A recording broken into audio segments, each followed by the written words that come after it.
it was a little bit confusing at first. And so it's not knowing is one of the toughest things. So they weren't letting him in because he was part of the media.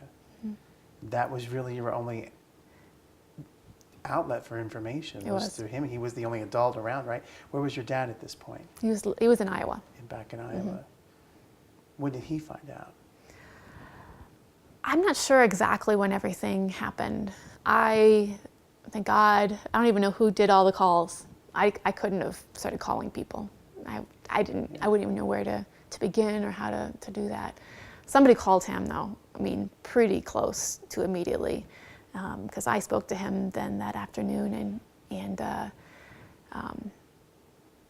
I don't think he had any fears on flying, but he wanted to bring out my grandparents and everybody out, and they wouldn't fly. And so he said, we're driving, we're coming out now. So they started the drive from Iowa to Colorado right away.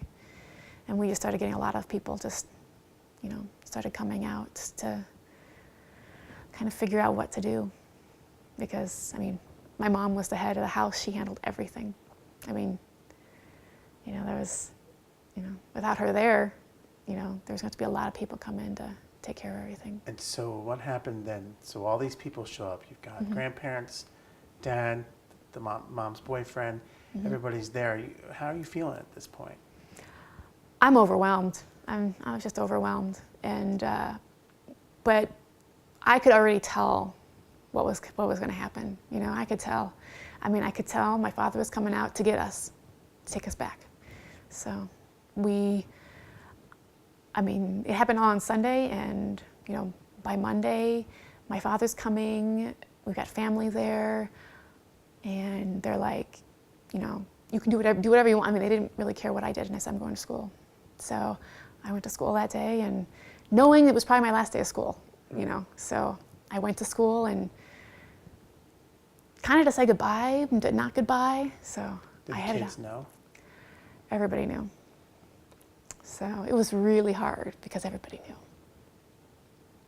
But I knew it was going to be my last day, so I headed out and did that. And then a week later, I was at a new school with my father. Sorry. That's a lot for a 14-year-old to handle. And fast. Yeah. Because you hadn't been back in Iowa for how long? Since you were little? Well, I went back every year.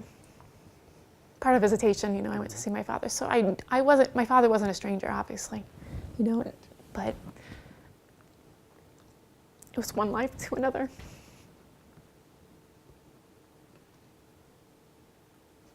Did your sister have the same problems leaving? Mm-hmm. I think hers was a little bit harder because she moved from Iowa so young. I remembered it. Mm-hmm. She was 5 years old, and so she didn't remember it. She knew it from summers and stuff like that, but, all her friends are in Colorado. I still had a few friends that I had in Colorado and that type of thing. From when we moved to Colorado, I had a few friends in Iowa. But her life was Colorado. Right. So. Obviously you're upset. It's been 20 years and it still bothers you that you had to uproot. It does. Did you feel at all that you were leaving your mom behind? Yes. I felt like people wanted me to forget that moving on was the most important thing. So. It's interesting you mentioned that because I've talked to other victims' families and they all say the same thing. People expect us to move on, even though it's been 20 years. Mm-hmm. What do you say to that? Well,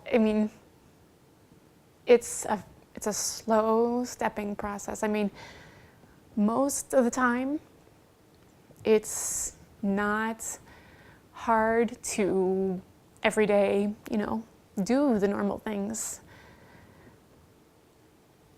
But you never you never completely get away from it. And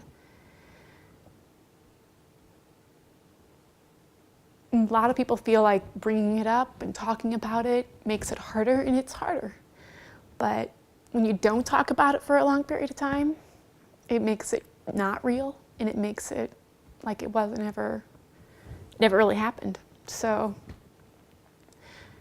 you know, sometimes it feels like my life before that point was like a dream, because I don't remember a lot of it, because I've been told to move on and forget about it.